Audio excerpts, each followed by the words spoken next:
Ramai orang beranggapan bahawa membeli rumah adalah satu beban yang berat. Namun hakikatnya, memiliki rumah merupakan satu pelaburan jangka panjang yang sangat bernilai. Setiap bulan apabila kita membayar ansuran rumah, kita bukan sekadar menyediakan tempat berteduh untuk diri sendiri dan keluarga, malah kita sebenarnya sedang membina aset yang kukuh untuk masa depan. Berbeza dengan menyewa rumah di mana wang yang dibayar setiap bulan tidak akan kembali dan akhirnya hangus begitu saja, membeli rumah membolehkan anda memiliki hartanah sendiri. Satu aset yang nilainya berpotensi meningkat dari tahun ke tahun.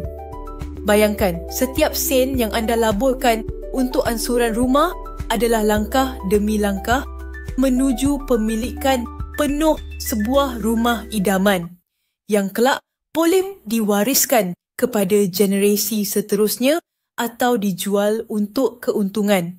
Jika anda masih tertanya-tanya bagaimana untuk membeli rumah mengikut kemampuan bajet anda, jangan risau. Saya sedia membantu anda memahami proses pembelian rumah daripada perancangan kewangan hinggalah ke langkah-langkah praktikal yang perlu diambil. Jika anda berminat untuk mengetahui lebih lanjut atau ingin mendapatkan info tentang kelas khas yang saya anjurkan, jangan segan untuk WhatsApp saya. InsyaAllah, saya akan berkongsi ilmu dan panduan yang bermanfaat agar impian anda untuk memiliki rumah sendiri dapat direalisasikan dengan lebih mudah dan terancang.